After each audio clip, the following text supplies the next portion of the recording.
Welcome to Eugene Cannabis TV. We're up to episode 546, and a nice evening, a warm evening, and we're here in the studio, and we've got some announcements and some interesting news stories, all cannabis related.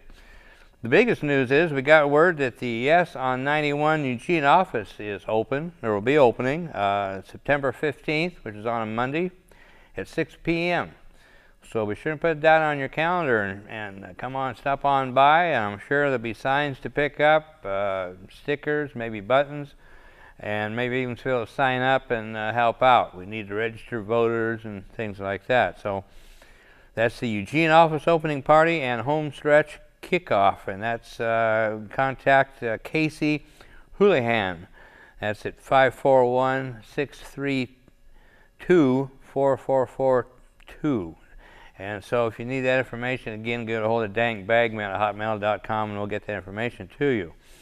So that's really neat. We've got our own Eugene office, and we've got 1 month and 5 days to register to vote as of today. So in other words, you got a little over a month to register to vote. So it's something you got to get done. I also wanted to mention my T-shirt, the Oregon Cannabis Connection, our newspaper out of Medford, Southern Oregon. Good friends of ours, been sponsored with the Hemp Fest for, I believe, 4 years now.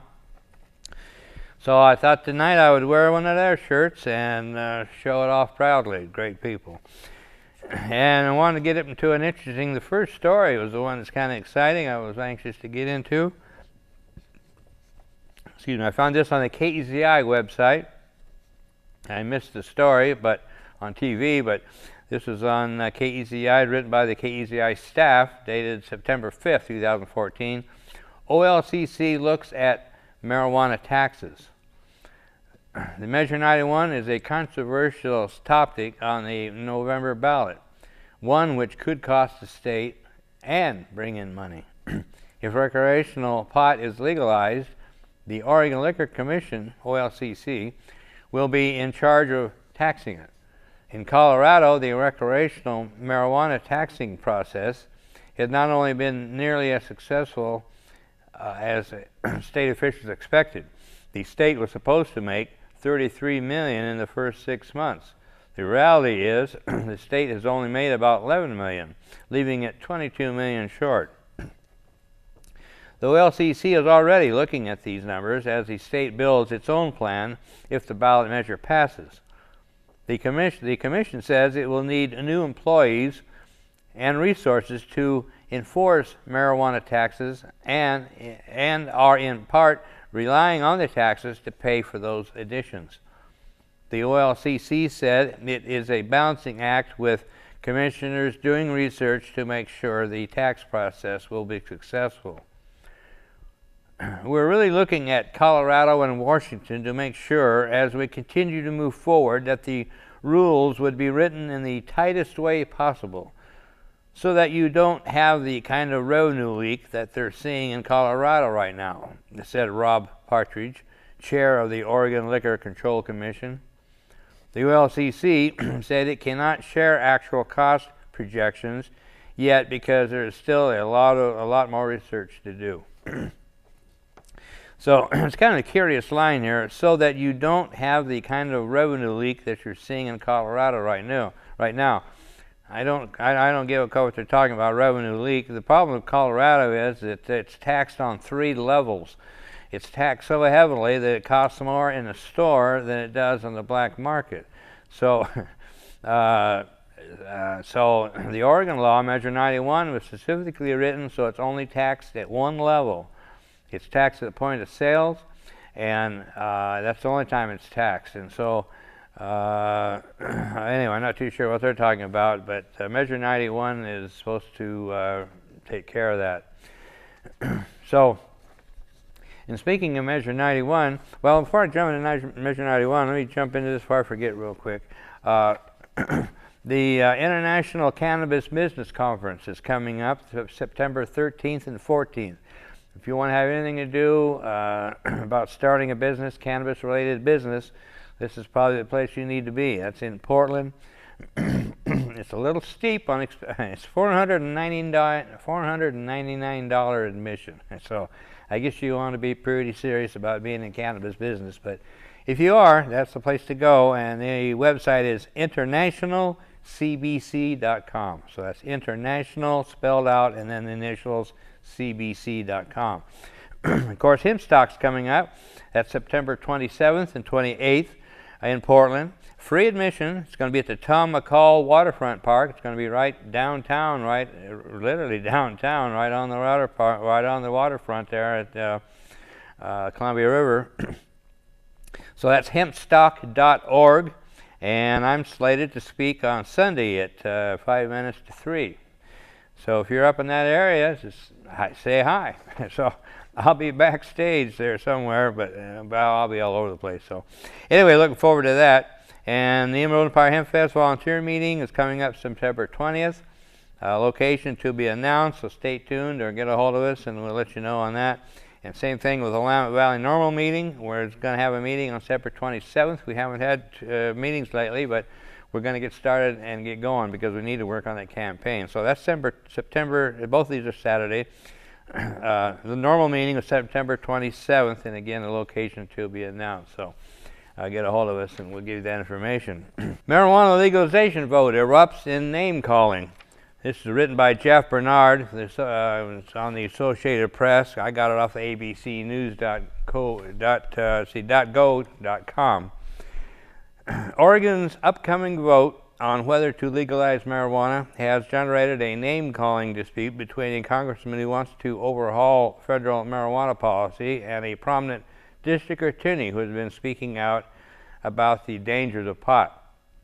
The spat between U.S. Representative Earl Blumenauer, Democrat, Oregon, and Clatsop County District Attorney Josh Markey erupted over whether upcoming events featured national anti-drug activist Kevin Sabet shortly before mail ballots go out to voters, amounts to political activity, and whether federal funds can be used to finance the events.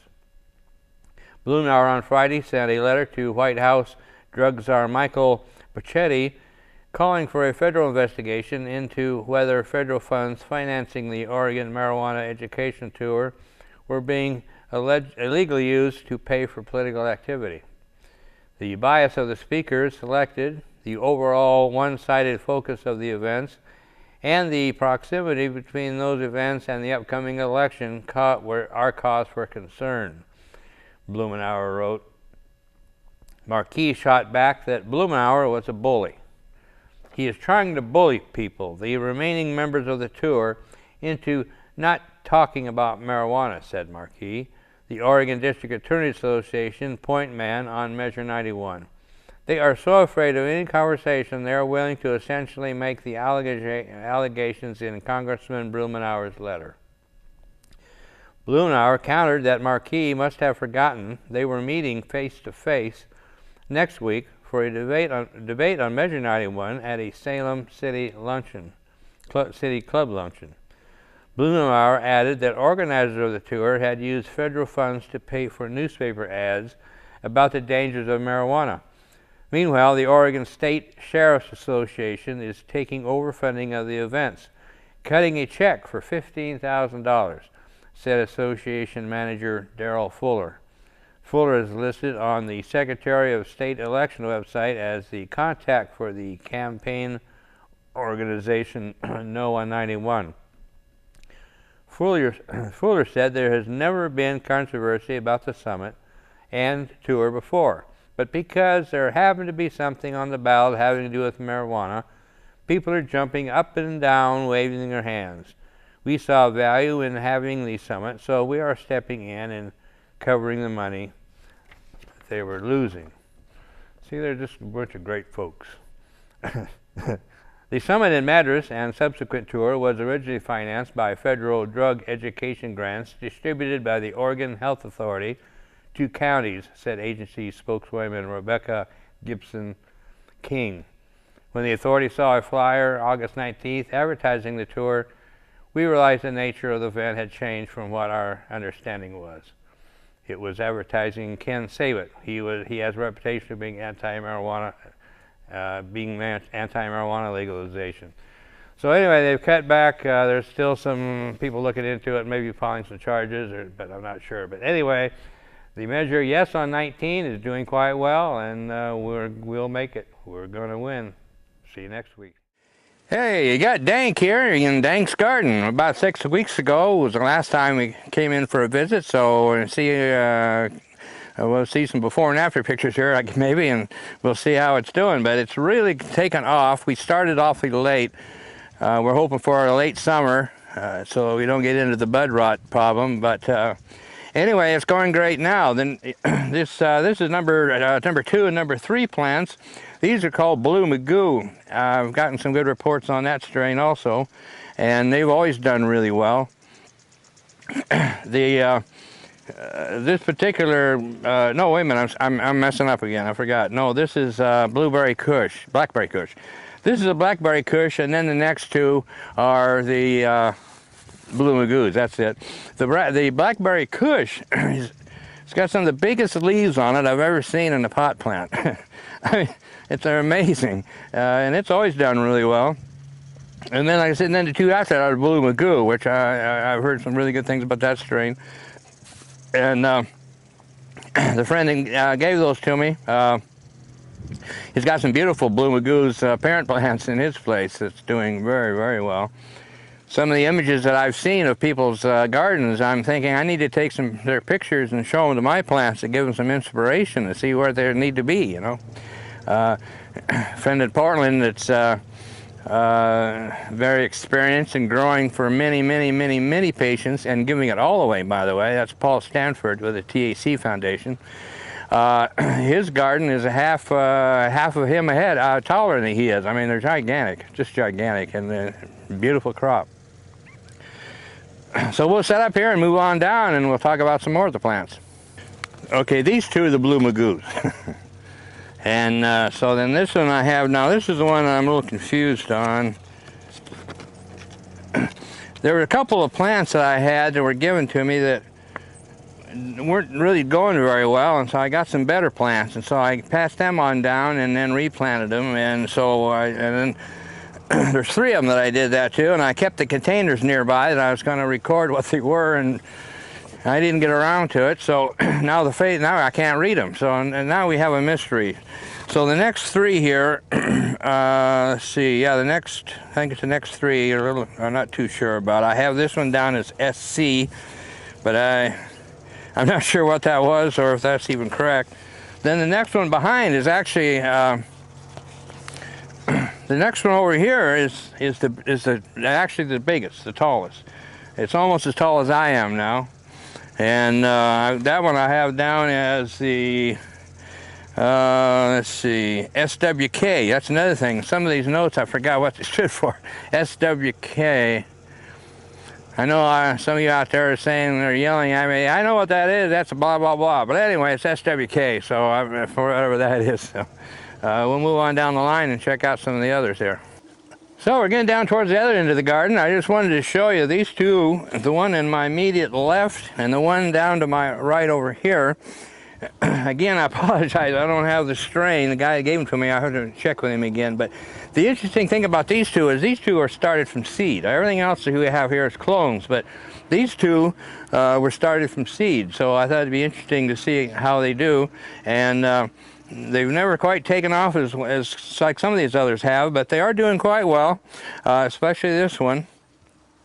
And then this one here, now this was the most probably unresponsive plant of the whole garden. I mean, it was really spindly and just not really doing anything. And then again, my last couple 3 weeks now, it's just now all of a sudden it's figured it out and it's going for it. So it's doing pretty good. So let's get on down here and we'll take a look at the last plant. The broken branch on the left, I found that yesterday, so I put stakes up and then wrapped some jute twine around the plant trying to support that broken branch. And not only did that not help, but now I see I got a second broken branch. It's even a bigger one that's really broken badly. So I try to prop it up and see what we can do. I mean, it can't get any it only get worse from here, so at least I can try to keep it nursing along, and maybe I can save it. We'll see. But this is, and again, this is my notes, and I've got it written down as an AK, and something Kush. I don't know, but anyway, it's doing really well. It's almost as tall as that other one we looked at as far as height, and so we're just hoping for a late summer, like I said. If we can have what they call it, Indian summer. The longer we have sun and no rain, the better off we're going to be. So we'll just see how it goes. And that's how the garden looks at this point. So we'll be checking back, and hopefully next time I'll have a little bit more details on some of the names of the strains that we have here. But anyway, this is how an outdoor grow is the way to go. In fact, somebody the other day, a while back here, I came up with a great line. They said, the only reason that people are growing indoors is because it's illegal. And I hadn't really thought about that before, but that does make a lot of sense because it's a lot harder to grow indoors. You can get more than one crop a year, but your crop isn't going to be nearly as big. So if you can do it outdoors, it's the way to go, because you know, nature knows best. And if you start early enough, you can have a heck of a harvest. We've got a friend of ours down in down by Roseburg, south of Roseburg anyway, Dillard, and he's already done. He's completely done. He started in March. He does a thing about tarps and controls the light they get, and like I said, he's already done. He's harvested and it's done. So he didn't have to worry about the early winter or the rain coming. So but then he's been doing it for years, so he has the experience. So anyway, I'll be glad to see you come back, and we'll show you the DanK's garden the next time, and you can compare it to the last two times then. So I hope you have a great weekend and a great growing season. We'll talk to you later. Welcome back to the second half of Eugene Cannabis TV, episode 546. Forgot to mention that the first half of the episode, but yeah, we're at 546, and I hope you enjoyed the footage, the second visit to DanK's garden, and seeing how the plants are growing. I got a late start. Well, my patients and I. Anyway, we got a late start, so they're not as big as they should be, but they are flowering. It's that time of year. So, but they're really healthy and really happy plants. So, if you have a chance, go back and look at episode 539, and you'll see the first shot of the plants about 7, 8 weeks ago. Anyway, and you can see how much they've grown. So anyway, appreciate Kevin spending the time to come out and shoot the footage and show my first grow. I have 2 patients, my first legal grow, and it's a lot of labor of love and a lot of fun. So I wanted to also mention again, don't forget, yes, on 91 Eugene headquarters for the Eugene office opening party and home stretch kickoff. That's September 15th, 6 until 8 p.m. And I wonder, this is exciting. This came in from biotrackthc.com, written by Matt Ferner, and it wasn't dated, but I picked it up on the 9th of September. This is under Canapulse. Marijuana legalization supported by a growing majority of Americans, survey shows. A broad new survey shows that a majority of American adults continue to support marijuana legalization in the United States, and that support appears to be growing. The survey released last week from online polling data company Civic Science asked more than 450,000 U.S. adults over the last 2 years this question: would you support or oppose a law in your state that would legalize, tax, and regulate marijuana like alcohol? 58% of respondents said they support marijuana legalization, with 39% saying they strongly support and 19% saying they somewhat support reformed marijuana laws in their states. 35% opposed legalization of marijuana, with 29% strongly opposing and 6% somewhat opposing laws that would regulate marijuana like alcohol. 7% of respondents had no opinion on the issue. Civic Science then broke out the data from the last 3 months of responses from May to August and saw an increase in support and decrease in opposition to the regulation of marijuana like alcohol. Of those who responded most recently, 61% said they strongly or somewhat support marijuana legalization, while only 30% were opposed. Men were found to be slightly more in favor of legalization than women were, by 60 to 55%, according to Civic Science's survey data. Support for legalization was strongest among people ages 25 to 34. The only age group in which the majority of people opposed legalization was those over 65. The question asked between November 2012 and August 2014 was hosted on as many as 400 different websites across the United States.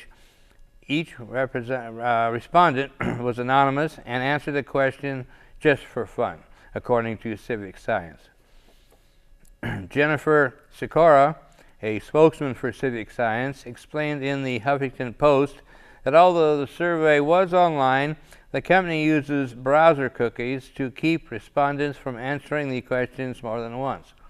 In order to further hedge against a person answering the same question multiple times, the question is part of a pool of more than 1,000 rotating questions on multiple websites to further decrease the possibility that a respondent might happen upon the same question again. Still, Sikora says there is a very small percentage of respondents who do not repeat the answer. After all, cookies can be detected. But the 453,653 U.S. adults in this survey were unique. This huge poll is yet another indication that marijuana legalization is officially a mainstream issue, Tom Angel, chairman of Marijuana Majority, told HuffPost. With ending prohibition polling better with voters than most elected officials do these days, it'll be really interesting to see which 2016 contenders realize that supporting marijuana reform is good politics and which still don't get it. This isn't the first recent poll to show a majority of Americans supporting marijuana legalization. In April, a survey from Pew found that 54% of Americans support legalizing marijuana use, and about 3/4 of Americans told Pew that if marijuana use isn't legalized, found those in possession of small amounts of the substance should not go to jail. Just last year, Gallup found for the first time that a clear majority of Americans, 58%, say marijuana should be legalized. To date, 23 states and the District of Columbia have legalized marijuana for medical purposes, and 2 states, Colorado and Washington, have legalized marijuana for adult recreational use. Voters in 3 states and our nation's capital will also decide on new marijuana laws in November. Oregon and Alaska voters will decide on the legalization of recreational marijuana, while voters in Florida will decide on a medical marijuana ballot issue. D.C. voters will decide on a measure that would legalize the adult possession of small amounts of marijuana as well as limited home cultivation. However, the sale of marijuana would still be prohibited under the measure. So there you have it. That's another poll, and it just keeps getting better. So like our friend Anthony Johnson says, though, while we're in great shape to win, it's not a done deal yet. So we still need to help, and we still need to work on that. But it does sound good. So my hopes are up. Then we have this is something I kind of found on the internet. This comes from the New York Daily News, written by Nicole Hensley, dated the 30th of August. Oregon police review how they detect drivers high on marijuana. The subtitle is, "Are you chortling? Are there candy wrappers in your car?" Those are some of the things police look for in possibly a high driver in a possibly high driver during a traffic stop. Chortling, I'm not sure what chortling is, but Anyway, it says some cops can tell the difference between a driver high on life and then one that's been smoking the reefer. But how? Officers that go through the nationwide drug recognition expert program become experts in catching drivers during and after traffic stops that have been using drugs, such as marijuana, according to the Oregonian newspaper. Oregon State Police Sergeant Michael Iway said officers look for obvious symptoms such as bloodshot eyes and the typical Beavis and Butthead laugh. But they also use a little good old-fashioned police work. The driver may have been speeding or swerving, but a broken taillight is a common reason for making a stop, Iway said. From there, they look for signs of marijuana consumption. It may be the piles of candy bar wrappers sitting on the floor of the car that give away the driver suffering from a bad case of the munchies, or their nervous chortle, he added. But officers also look for slightly protruding veins on the person's neck, the Oregonian wrote. If the driver is arrested after a sobriety test, one of their officers trained in drug recognition will take a look at the suspect and follow a 12-step program detailed by the International Drug Evaluation and Classification Program. So the DRE, and that's something we talked about in this show before, and we'll be talking about it again because we need to educate people on this scam, and it is a scam, believe me. He says drug recognition expert must have successfully completed a approved course in the standardized drug testing test. Anyway, I won't got time to go through this whole thing on this. We'll have to do it in another show. But the thing is after 56 hours school, once they graduate, they become certified drug recognition experts. We had an attorney on the show a long time ago that if you ever encounter a drug recognition expert, say no